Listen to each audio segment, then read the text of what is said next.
तो यानी आपका जो 10 है वो सम संख्या है।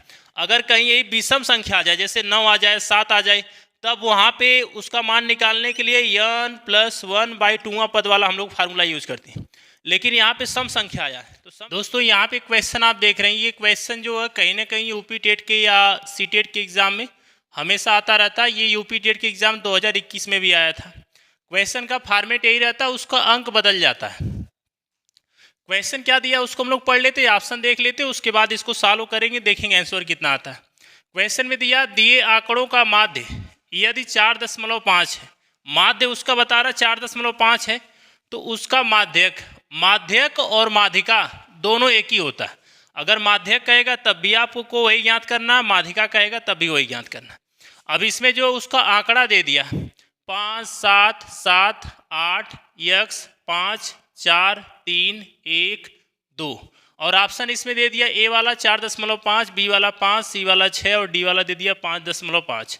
तो ये आंकड़ा अगर यहाँ पे x दे दिया, x वाला अंक हमें पता नहीं कितना है, पहले x वाला हम लोग अंक पता करेंगे, फिर उसके बाद इसका माध्यक ज्ञात करेंगे, यानी जिसको माध्यिका भी कहते हैं।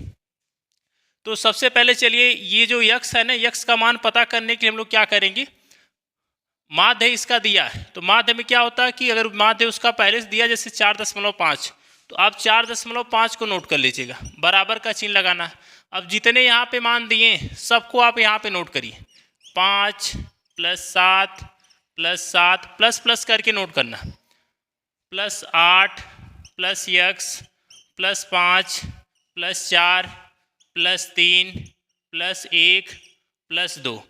अब ये काउंट आपको कर लेना 1 2 3 4 5 6 7 8 9 10।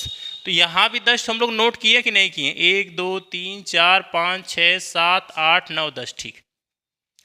अब ये टोटल अंक 10 है, इसका बटे करके आप 10 लिखेंगे। अगर इन अंकों की संख्या 5 रहती तो बटे आप 5 लिखते, 7 रहती तो बटे आप 7 लिखते। अब उसके बाद इस 10 का इधर आपको गुणा कर देना, 10 को जैसे इधर हम लोग भेजेंगे तो 10 का इधर ऊपर जो अंक रहता है उसमें गुणा हो जाएगा, चाहे यहाँ पे कोई भी अंक रहे। तो यहाँ पे एक अंक पे दशमलव है, तो 10 का जैसे इसमें हम लोग गुणा करेंगे तो ये इसका दशमलव यहाँ से हट जाएगा, एक अंक से 10 का गुणा करेंगे दशमलव हट जाएगा, तो कितना हो जाएगा 45 बराबर। अब इधर जितना मान ऊपर दिया सबको आप जोड़ लीजिए। अब 5 और 7 जोड़ देंगे कितना हो जाएगा 12, 12 में 7 जोड़ देंगे 19, 19 में 8 जोड़ देंगे आपका हो जाएगा ये 27। अभी x को आप रहने दीजिए, फिर 27 में हम लोग 5 जोड़ देंगे तो ये आपका हो जाएगा टोटल 32, 32 में 4 जोड़ देंगे 36, 36 में 3 जोड़ देंगे 39, 39 में 1 जोड़ देंगे कितना हो जाएगा 40, और 40 में 2 जोड़ देंगे कितना हो जाएगा 42। और ये वाला जो x आप यहाँ नोट कर लेंगे, मुझे लग रहा है पूरा समझ में आपको आ रहा होगा, कोई दिक्कत नहीं होगी। अब 45 को आप नोट कर लीजिए और ये 42 जो आप इसको इधर लेके आ जाइए। अभी ये प्लस में इधर आता तो माइनस में हो जाता, बराबर कितना x। इन दोनों को आप घटा दीजिए, इन दोनों जब आप घटाएंगे 45 में से 42 घटा देंगे कितना आ जाएगा 3। तो ये तो आपका x का मान आ गया, यानी ये x वाला अंक आपको पता चल गया, x वाला अंक कितना है 3 है। अब उसके बाद हमें इसका माध्यक ज्ञात करना यानी माध्यिका ज्ञात करना, तो उसके लिए सबको हम लोग को क्रम में व्यवस्थित करना पड़ेगा, चाहे आरोही क्रम में लिखें चाहे अवरोही क्रम में लिखें, यानी क्रम से चाहे बढ़ते क्रम में लिखें चाहे घटते क्रम में लिखें। तो सबसे पहले इसका हम लोग आरोही क्रम लिख लेंगे, यानी बढ़ते क्रम में। बढ़ते क्रम में यानी सबसे छोटी जो संख्या उसको लिखना 1, फिर उसके बाद क्या है 2, फिर उसके बाद क्या है 3। अभी 1 3 x का जो मान था ये अभी, इसको भी आप नोट कर लेंगे। फिर उसके बाद 3 हो गया, फिर 4 और तो 4 कहीं नहीं 5, उसके बाद कितना 5, फिर उसके बाद 6 तो है नहीं 7, 7 2 बार आपका है, फिर उसके बाद कितना 8। अब एक बार आप काउंट कर लीजिएगा, पूरा बराबर तो है, कोई छूटा तो नहीं है। 1 2 3 4 5 6 7 8 9 10 टोटल अंक हो गए, हाँ ठीक।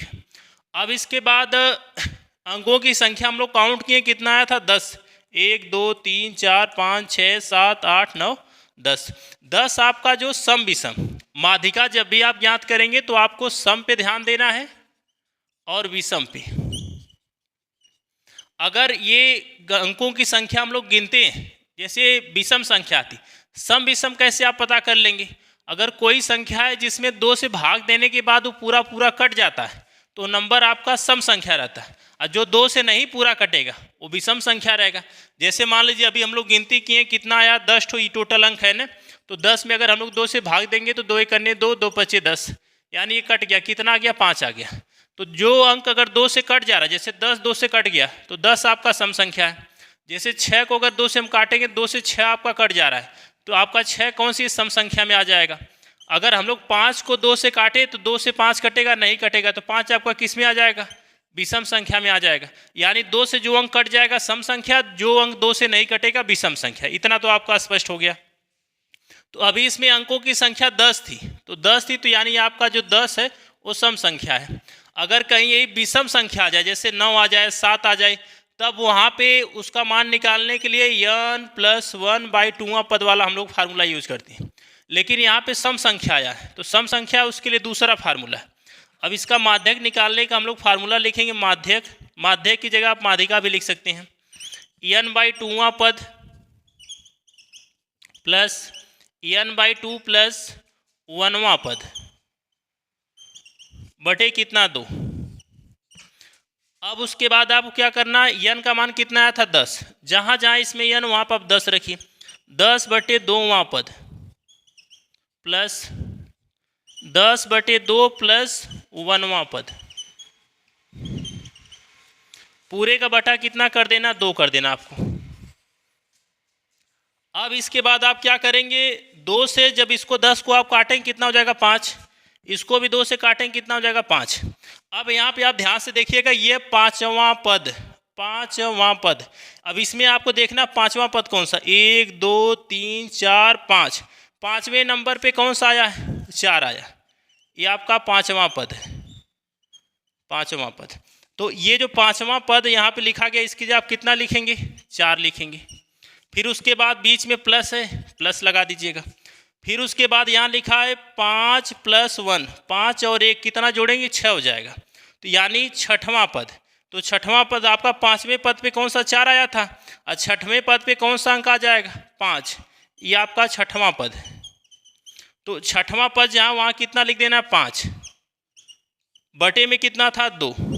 अब आप क्या करेंगे, दोनों को जोड़ देंगे, कितना हो जाएगा, 9/2, और 9 का आधा 4.5, यानी 4.5। जब 9 में आप 2 से भाग देंगे तो 4.5 यही आएगा। तो ये आपका माध्यक आ गया, इसी को हम लोग माध्यिका भी कहते हैं। तो इसमें सही ऑप्शन कौन सा आपका, ए वाला है। अब आप कहेंगे सर इतना लंबा समय ले ली, मुझे आंसर निकालना रहेगा तो बहुत कम समय लगेगा, लेकिन एक बार जब आप सीख जाएंगे तो आप भी कम समय में इसको सॉल्व कर लेंगे। वीडियो देखने के लिए आपका बहुत बहुत धन्यवाद। अगर ये आपको वीडियो अच्छा लगा होगा तो चैनल को सब्सक्राइब कर दीजिएगा, वीडियो को लाइक कर दीजिएगा। अगर आपको लगता है इस वीडियो से किसी की हेल्प हो सकती है तो उसके पास ये वीडियो आप जरूर शेयर करिएगा।